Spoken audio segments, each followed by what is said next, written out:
Team गिरफ्त निशानदही करती है आपके मसाइल की, उन मसाइल की असल वजूहात और संगीनी की। हम झंझोड़ते हैं गफलत में सोई हुई इंतजामिया को और बेनकाब करते हैं उन मसाइल के पैदा करने वाले माफियाज को और अवाम के हुकूक सल्ब करने वालों को। और इसी जिद्दोजहद में टीम गिरफ्त को भी निशाना बनाया जाता है। कराची, जहां कई मुकामात पर यहां के शहरियों को बुनियादी सहूलियात जिंदगी के हुसूल के लिए इजाफी कीमत अदा करनी पड़ती है।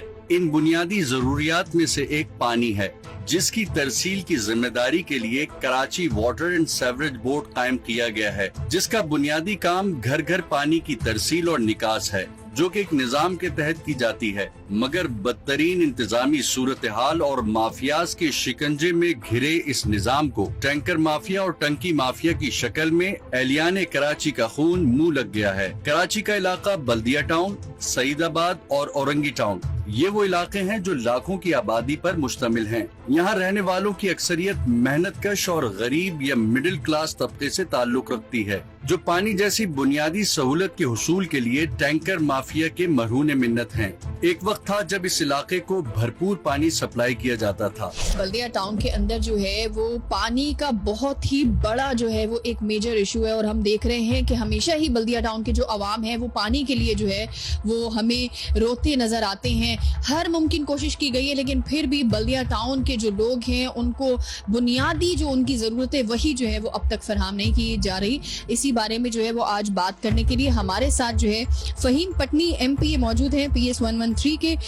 उनसे जानेंगे कि आखिर बल्दिया टाउन के अंदर जो पानी की फरहमी नहीं हो रही है, कौन इसके पीछे है, आखिर बुनियादी वजह क्या है। अस्सलाम वालेकुम सर, बताइएगा क्या वजह है बुनियादी। वालेकुम सलाम। अच्छा, ये ऐसा है कि बल्दिया टाउन के अंदर मेरे भाई अभी मुझे कह रहे थे कि हम बचपन से सुनते आ रहे कि यहाँ पर पानी नहीं है। ऐसा बिल्कुल नहीं है।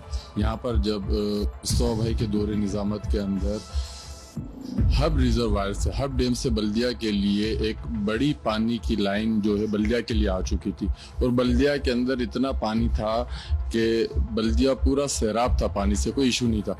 लेकिन चूंकि जब हमारा टेनवर खत्म हुआ, इसके बाद बल्दिया के अंदर माफियाज का कंट्रोल हो गया। इस लाइन ने माफियाज को अरबपति बना दिया, अरबपति।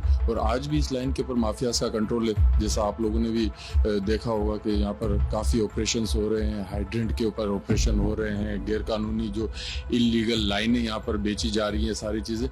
तो इसकी वजह से बल्दिया का पानी मुतासिर है। पानी है लेकिन माफियाज के पास है। आपको इस बारे में इल्म है कि माफियाज पीछे हैं, हर चीज आपके सामने है। एज एन MPA भी आप जो है वो अब काम कर रहे हैं। क्या एक जो है वो इन माफिया से लड़ना या इन माफियाज के सामने हमने घुटने टेक लिए हैं? आखिर हम क्यों नहीं काम कर पा रहे इस पर? पहली बात तो ये है कि बल्दिया के एक एक घर के अंदर पानी देना जिम्मेदारी किसकी है? Karachi water and sewerage corporation की। 15 साल से किसके पास है? जब ये जिम्मेदारी हमारे पास थी तो बल्दिया टाउन के लिए तो पानी आ चुका था। उस वक्त तो बल्दिया के अंदर पानी का इशू नहीं था। लेकिन जब से ये जिम्मेदारी हमारे इन भाइयों के पास गई है तो आप देखें बल्दिया को इन्होंने करबला बना दिया है। इस वक्त हमारी ये पोजीशन है कि पूरे कराची के मसाइल को एक तरफ रख दें, पानी के मसाइल को एक तरफ रख दें और बल्दिया का मसला इस पूरे कराची के मसले से बड़ा बन जाता है। अब मुझे आप अपनी जिम्मेदारियां बता दें कि आपकी जिम्मेदारियां क्या है। क्या सिर्फ हम जो है वो ब्लेम गेम ही खेलते रहेंगे या हम आवाम के बारे में भी सोच के कुछ करेंगे? आपकी तरफ से क्या इकदाम किए गए हैं? मेरा काम क्या है? एक MPA का क्या काम है? एक MNA का क्या काम है? लेजिस्लेशन करना। इसके अलावा और क्या काम है? यहाँ पर मेरा तो आज ये काम है कि मैं दिन में खड़ा रह के नाले खुलवा रहा हूँ लोगों के घरों के अंदर पानी के लिए। यहाँ पर इशू ये है, हमारे घरों के अंदर साफ पानी आ नहीं रहा है, सीवरेज का पानी घर से बाहर जा नहीं रहा है। हमें तो इससे आगे जाने ही नहीं दे रहे। पानी की जो हम बात करें, जो कट्टू गोट की लाइन आप बात करें, ये लाइन मुस्तफा भाई ने करवाई थी। ये लाइन मुस्तफा भाई ने खुद लगवाई थी अपने दौरे निजामत में। डेडिकेटेड टू बल्दिया था ये पानी। इस लाइन को मुस्तफा भाई तो ले आए थे। इस लाइन को कंट्रोल इस वक्त माफिया कर रहा है। हमारे आने के बाद हर दूसरे दिन तीसरे दिन इस लाइन के ऊपर ऑपरेशन हो रहा है। हर दूसरे दिन तीसरे दिन ऐसा ही है। इससे पहले तो कोई ऑपरेशन नहीं हो रहा था। बल्दिया की आवाम के लिए कोई खड़ा नहीं हो रहा था। यहाँ पर बल्दिया के अंदर ना हमारे MPA थे ना हमारे MNA थे। जो यहाँ पर MNA थे, जो MPA थे, वो उनकी सरपरस्ती कर रहे थे ना। इस वक्त हमारे साथ जो है इमदाद हुसैन साहब मौजूद है। उनसे जानते हैं कि आखिर क्या वजह है कि बल्दिया टाउन के अंदर जो है वो जो पानी की डिस्ट्रीब्यूशन है वो क्यों आखिर जो है वो एक आम इंसान को पानी जो है वो मुहैया नहीं किया जा रहा, पानी क्यों नहीं मिल रहा, आखिर उसकी वजह क्या है? जी सर बताइएगा कि आखिर कहाँ मसला आ रहा है, पानी की डिस्ट्रीब्यूशन सही नहीं हो रही, आखिर मसला कैसे आ रहा है? मैडम बात ये है कि डिस्ट्रीब्यूशन तभी होगा जब मेरे रिसीविंग पॉइंट पे पानी आएगा। जब मेरे रिसीविंग पॉइंट पे पानी आएगा तो उसके बाद मैं इलाके में डिस्ट्रीब्यूट करूंगा। टोटल ये लाइन आ रही है जो हब रिजर्वायर है वहाँ से 48 निकल रही है, उसके बाद वो रिड्यूस होके जो है ना 33 आ रही है।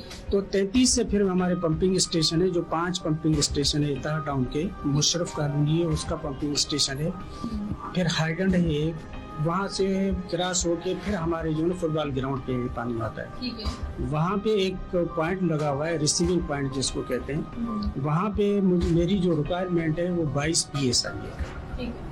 अगर प्रेशर 22 PSI आ गया मेरे पास तो फिर मैं इलाके में आराम से डिस्ट्रीब्यूट कर सकता हूँ। लेकिन अब जो है ना वहाँ की हालत ऐसी है कि वहाँ पे ज्यादा से जो है ना 0 to 2 PSI है, उसमें मैं डिस्ट्रीब्यूट नहीं कर सकता क्योंकि ये पानी आ रहा है HTM की लाइन से, हब ट्रंकमेंट से। हब ट्रंकमेंट से मुझे पूरा पानी मिलेगा तो मुझे आसानी होगी डिस्ट्रीब्यूशन में। टोटल ग्रेविटी है, कोई पंपिंग है नहीं फुटबॉल ग्राउंड पे। तो ये सारी चीजें इसको जो है ना हम देख रहे हैं। इंशाल्लाह कल वल भी जो है कुछ इस पे जो है लाए अमल तैयार कर रहे हैं। तो इसी वजह से जो है ना मेरे पास जो पानी आ रहा है वो हब ट्रंकमेंट से प्रेशर लो प्रेशर से, तो उसमें भी इन इलाकों को पानी नहीं दे पाता। पिछले दिनों बल्दिया टाउन, औरंगी और सईदाबाद की पानी की सप्लाई की लाइन को बार बार तोड़कर पानी फरोख्त करने वाले माफिया के खिलाफ ऑपरेशन भी किया गया। इस ऑपरेशन में पुलिस और रेंजर्स की भारी नफरी के साथ मुताल्लिका इदारे और टाउन चेयरमैन ने इस इलाके का दौरा किया और लाइन तोड़कर पानी फरोख्त करने वालों के खिलाफ मुकदमा दर्ज किया गया। पानी चोरों ने इस मुकाम पर एक डैम भी बना रखा था जहां पानी जमा किया जाता, जिसे मिसमार किया गया। इस जगह टैंकर माफिया के खिलाफ ऑपरेशन तो किया गया, लेकिन पानी की सप्लाई लाइन नहीं जोड़ी गई और पानी बदस्तूर जाया होता रहा। टीम गिरफ्त ने इस मुकाम का दौरा किया जहां 36 इंच कतर की लाइन तोड़ी गई थी। ये मनाजिर आप देख सकते हैं कि हमारे नुमाइंदे अतराफ में पानी चोरी करने वालों की मौजूदगी का एहसास होने के बावजूद यहाँ तक पहुँच गए हैं। और ये मनाजिर देखिए जो कि इंतहाई अफसोसनाक है कि एक हफ्ता से जायद गुजर जाने के बावजूद भी ये पानी यहाँ से जाया हो रहा है। तकरीबन 12 लाख की पॉपुलेशन है, लेकिन उसके बावजूद हमसे वादे किए गए, लोगों ने वोट दिए और असेंबलियों में जाने के बाद सारे लापता है। यहाँ पे ये टैंकर माफिया जो है वो हमारा हक छीन रही है और खुलेआम छीन रही है, कोई इदारा कुछ कहने के लिए तैयार नहीं है।